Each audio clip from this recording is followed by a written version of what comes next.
Far out, I'm slurring like a drunk. It's Idiot Box Radio with your host, Tori.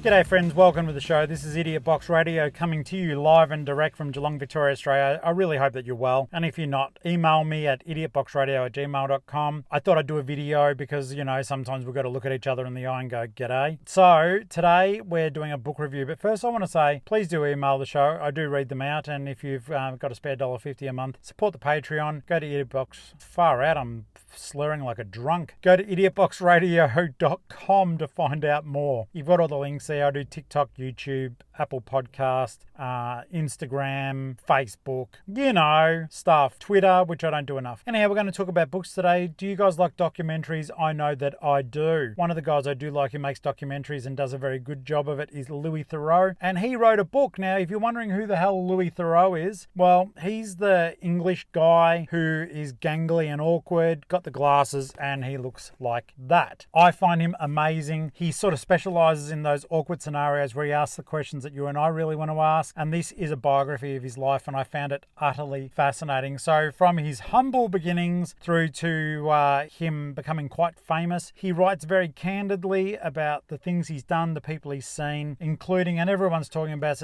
this at the moment, Jimmy Savile, who, turned out to be a sexual predator. Louis talks about his odd relationship with Savile, even though he didn't know what was going on. It's a really odd juxtaposition in the book because there's so much stuff going on, and Louis has interviewed so many people from so many different walks of life that he wasn't aware. So in spite of himself, he likes this guy, and then he finds out that he was, a piece of shit. All the way through the book, it's really well written. You can follow it. It is engrossing. It's certainly a page turner. It's well worth getting. I would, out of 10, I would probably, if you give a shit about a review score for a book as such, I'd give it about a 7.5 or an 8 out of 10 in terms of just being informative. But he's written other books as well, and I'm looking forward to reading them. He's written a book about what life was like for him during COVID lockdowns. I'm still going to read it because I do find him very funny. I just don't know if it's going to be as humorous as what I would like it to be. But as a documentarian, is that a word? I think it is. I am engrossed by what he does and the fact he's got the balls to do what he does. So this is a book that is certainly worth checking out. Got to get Theroux this.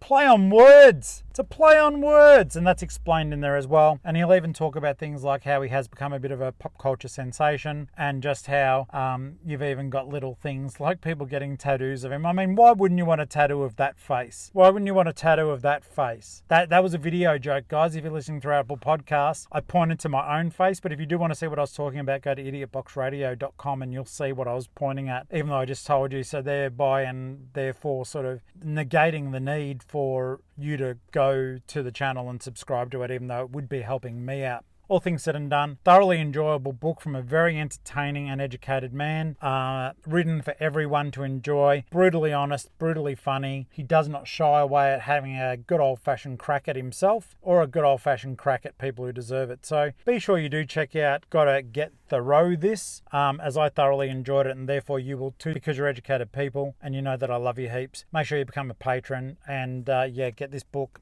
It's worth it. It's probably not that expensive now. I don't know when it was written.